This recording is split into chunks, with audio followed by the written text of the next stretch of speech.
The sun was a cruel, blinding spotlight on my life that Friday afternoon.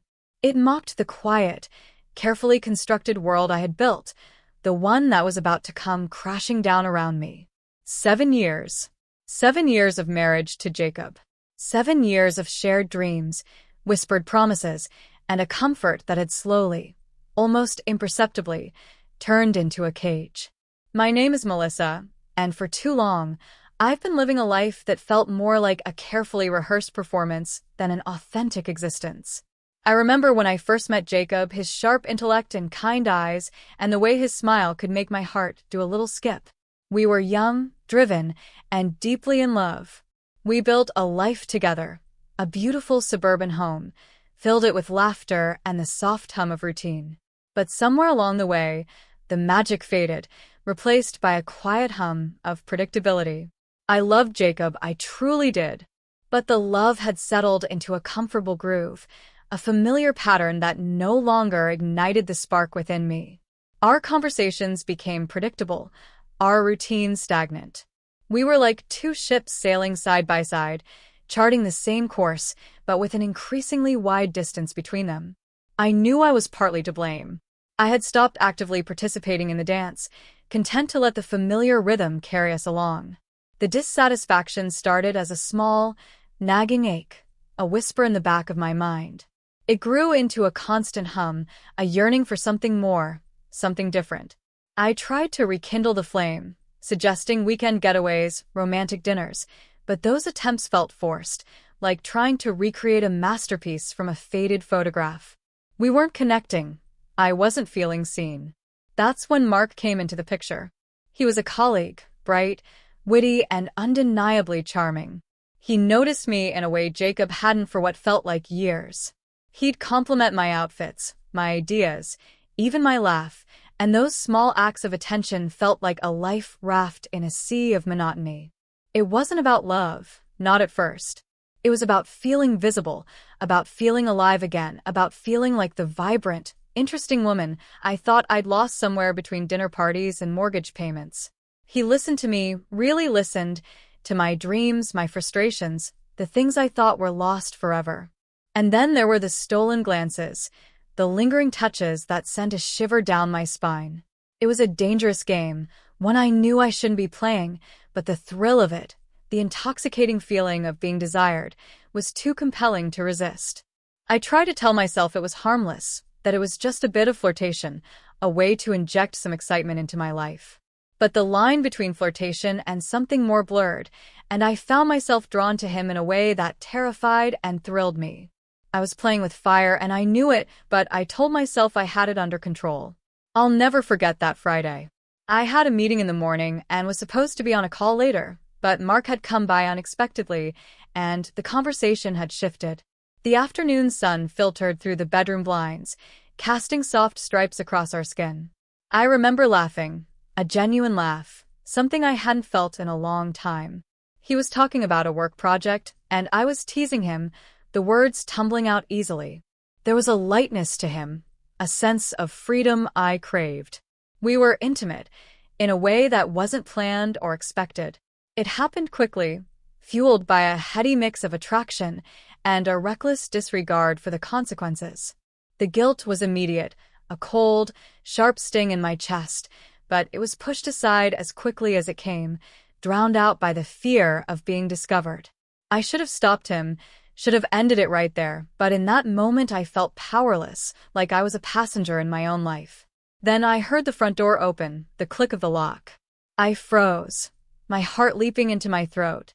It was Jacob, his footsteps echoing through the silence of the house. I recognized them even before the low murmur of his voice. It was his usual homecoming, but on this particular Friday, it felt like a thunderclap. Panic seized me, a cold dread washing over my skin. I didn't have time to think, to process anything. I scrambled away from Mark, my hands trembling as I tried to arrange my clothes. Then the door burst open, and there he was, Jacob. His face was a mix of confusion and shock, his eyes wide with disbelief. The room seemed to fall into a heavy, suffocating silence. I could see the color drain from his face, replaced by a mask of hurt.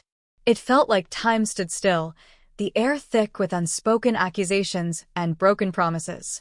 I wanted to say something, anything to explain, to justify, but the words caught in my throat.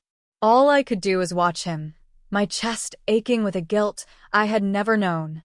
Mark, his face ashen, fumbled to put on his clothes. I saw the shame in his eyes, but it was nothing compared to the pain I was seeing in Jacob's.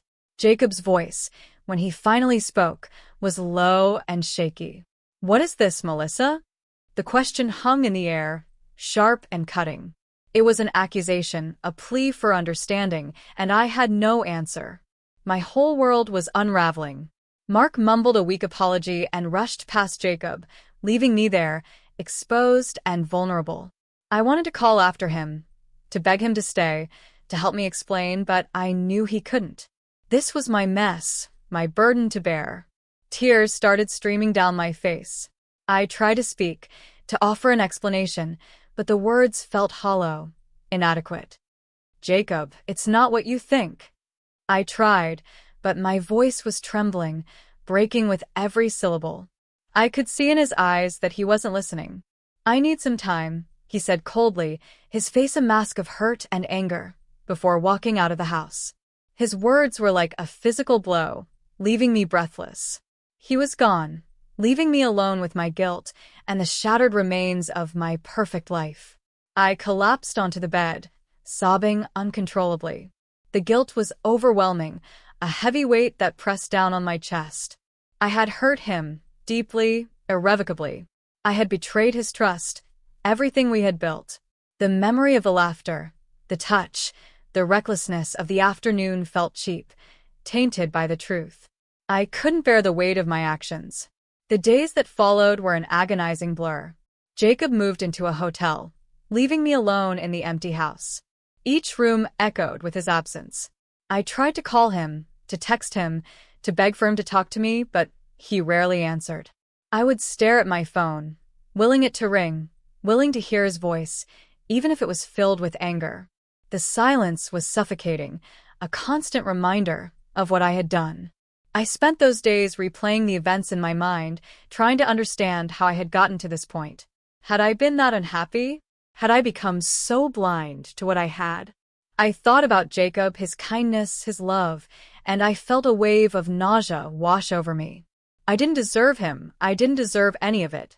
Our friends, bless their hearts, couldn't stand to see us suffering like that. They insisted that we meet, that we try to talk things through.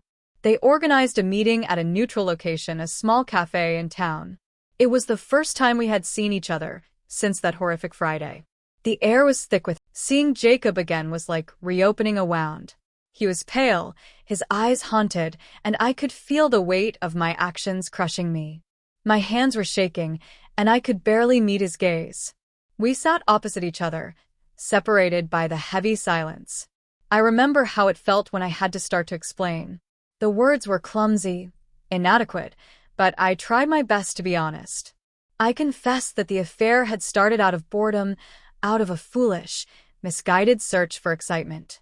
I said that I had been feeling invisible in our marriage, and that Mark had made me feel seen again. It was never about loving him, Jacob, I said, my voice trembling. It was about feeling alive again. But I realized now that I was chasing something superficial. "I never meant to hurt you, Jacob." The tears were streaming down my face, and I could see a flicker of something in his eyes, maybe pity, maybe something else. He listened in silence, his expression unreadable. He didn't interrupt, he didn't yell. It was worse than if he had. His silence was an indictment, a reflection of the depth of my betrayal. When I finished, he took a deep breath, the sound echoing in the otherwise quiet cafe. "I appreciate your honesty, Melissa," he said finally, his voice calm but distant. "But trust is the foundation of any marriage, and you've broken that. I don't think I can ever look at you the same way again." His words were like a death sentence, cold and final. I knew then that things would never be the same. We tried to go to therapy, hoping to find a way back to each other, hoping to salvage what was left of our marriage. We spent hours talking, dissecting every single detail, every single misstep. I laid bare my heart, confessing my deepest fears, my darkest desires, hoping that it would somehow make a difference. But the resentment that had taken root in his heart was too deep. My guilt was like a wall between us, and we couldn't find a way to tear it down. The therapy sessions became a series of painful conversations, a constant reminder of what we had lost. We would sit across from each other, talking about our feelings, our fears, but it felt hollow. The connection, the magic, was gone, replaced by a cold, aching void. We were both trapped in our own prisons of guilt and resentment, unable to find a way back to each other. It was Jacob who first suggested the idea of a divorce. I remember the pain that sliced through me, but I also felt a strange sense of relief.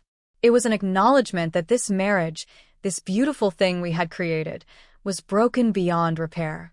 The decision was mutual, but it didn't make it any less painful. The divorce itself was amicable, without any nasty legal battles or bitter disputes.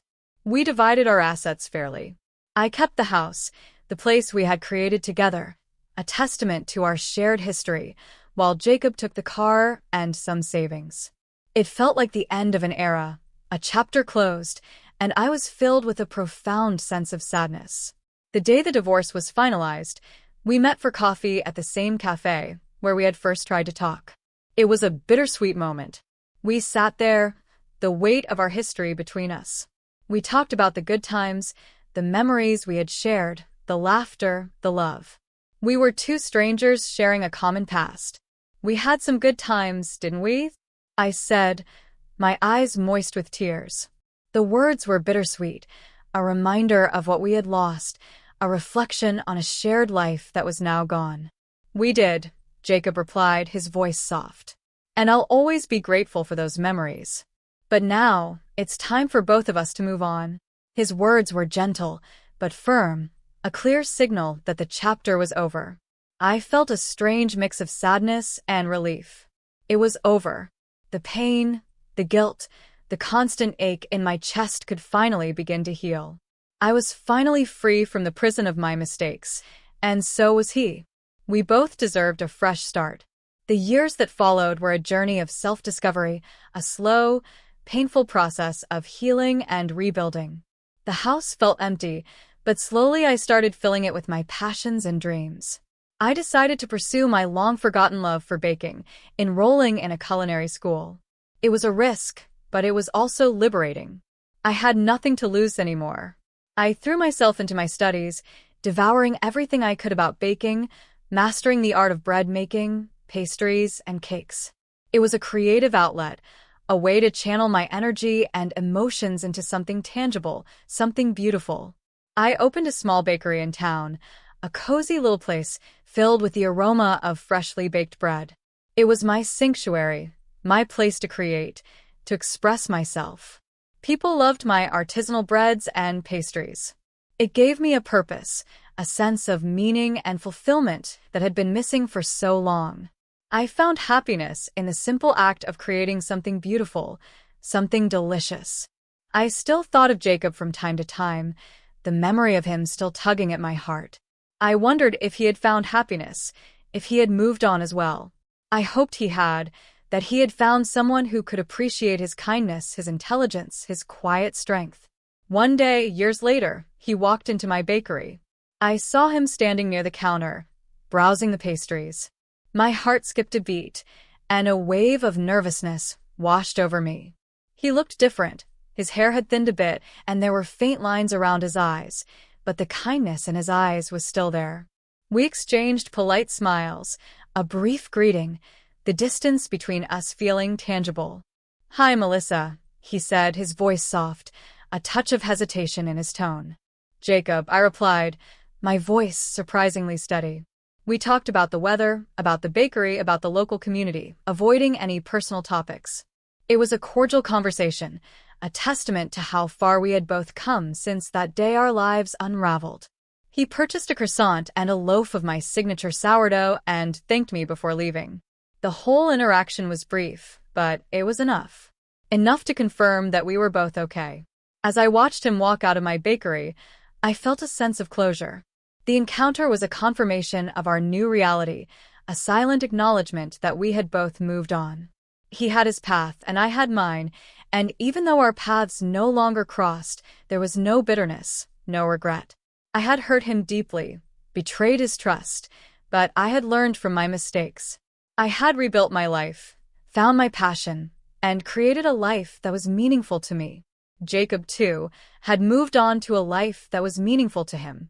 Life moved on, and so did we, two individuals who had once shared a life, now living separate, fulfilling lives of our own. The guilt, the pain, it was still there, like scars on my soul, but they were a reminder of how far I had come, of the person I had become. I had finally found my own way, and in doing so, I had found a kind of peace I never thought was possible. This was my story, and it was finally time to write a new chapter.